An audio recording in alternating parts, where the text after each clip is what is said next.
I ciao ljudi, dobrodošli u moj novi video na ovom kanalu. Danas igramo Bed Wars. Da. Sad ćemo da tamo.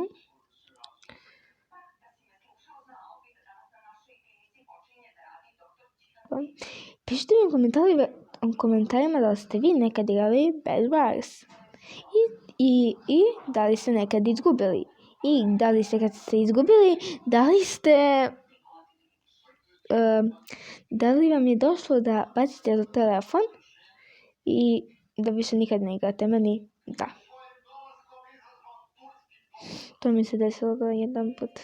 Da sam se toliko iznevijala i došlo da ga bacim. Jednostavno. I neko nas napada, da. Oh fuck, oh my god. No, ne, čekaj god. Fuck, kako da dobijem, aj, kako ja kad dobijem, crknuću. Izgubit ćemo opet. Mislim, ne opet, da. I snimit ću vam drugi deo ove mape, sad snimit ću vam kad bude počelo. I imaju nas ljudi u drugom nastavku. Pa što ja imam? Ne, ali vidiš šta ja imam. Pa pogledaj, jesi vidio šta ja imam? Bro, si vidio šta ja imam? Vidiš, ja imam ovo.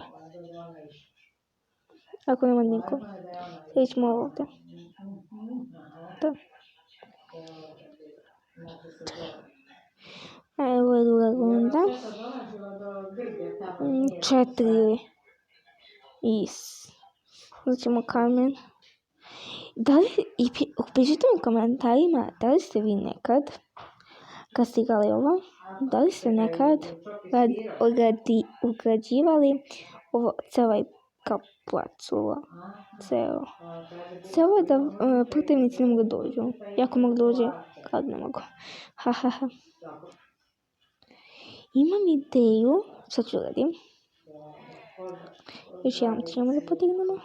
Treba će mi nogom. Da odradim gore kolov. Ovaj će prskati. Wait. Bam.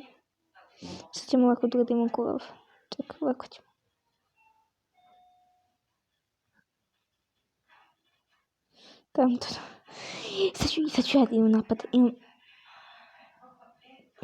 Sad ću raditi u napad. Samo ćemo voditi još jedan dodatka. I zato što nismo prošli. Pobedili smo. Da. I to je to, ljudi. Vidimo se u nekom narednom videu. Ćao.